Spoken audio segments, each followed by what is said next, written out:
Welcome back, folks. This is our part 2, CIOs and bow ties. Great discussion around some articles that everyone really liked and enjoyed about some various states within the United States and how they compare to other nation states. So in part 1, we discussed California Brexiting with UK. Here's another one that I found interesting, Dave. Pennsylvania is 798 billion in GDP, and its nearest comparative state is Saudi Arabia. It's 770 billion. And so the one thing I would say about that is, you know, Saudi Arabia very well known as an energy state, oil as it is. Pennsylvania very well known for its fracking business. So obviously more going on there, but I thought that was kind of a neat little comparison between the two. And even then, Greg, what this points to is how large the US economy really is. You know, one of the smallest states, the 6th biggest producing state in the United States is Pennsylvania in terms of GDP. Wow. GDP, by the way, folks, consumption, government spending, investment, and then net imports and exports.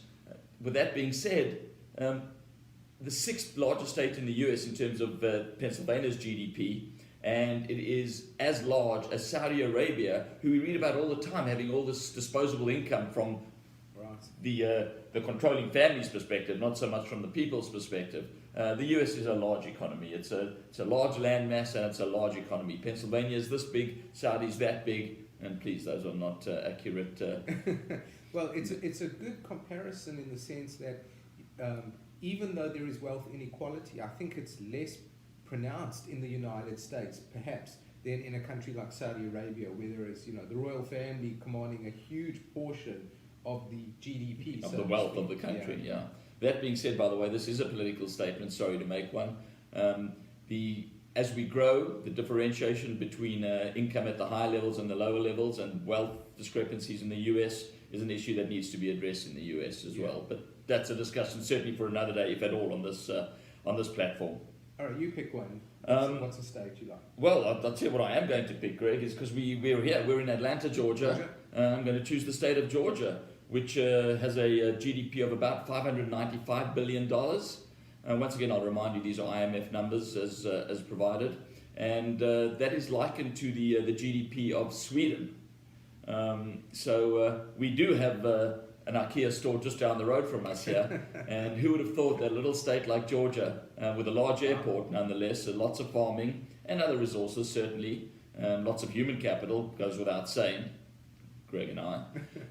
But with that being said, the little state of Georgia in the United States, the ninth largest state in terms of GDP output, and we have our equivalent, the northern European country of Sweden. Just fascinating stuff as one makes these comparisons. Ericsson, right? Ericsson. Ericsson is Swedish as well. Swedish.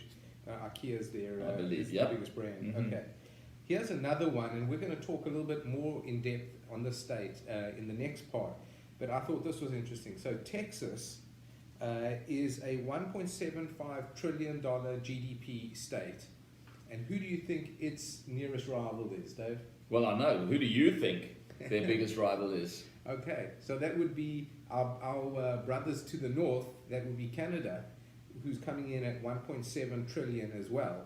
Canada is a very diverse economy, of course, but very natural resource intensive. Mm-hmm. Certainly, they've got the energies, oils, as well as the minerals, etc. So Texas is somewhat comparative again, given its oil and its other abundances. We'll get into that in more detail. There's a lot more industry that I'm aware of in Texas. Texas is growing. The economy is diversifying exponentially. High tech. Mm-hmm. Obviously, we had Dell come out of Texas. And Austin's growing as a tech center. Austin's a global tech center. Austin apparently is movies. One of the largest movie centers outside of Hollywood. Just like Atlanta, I might add. Atlanta. Yep. Aeronautics, defense. There's also very centralized, and biotech in Texas. So there's more to come, folks, because another article that you all liked was this article comparing Texas to to Russia, not quite the Soviet Union. And it Russia. doesn't just focus on the colours of the flags, which are the same three Right. colours, but yes. So bear with us, and this is a good, interesting comparison. There's some really, really cool facts that we're going to explore there. So bear with us. We'll be back soon for part 3 of the CIOs and bow ties. See you soon.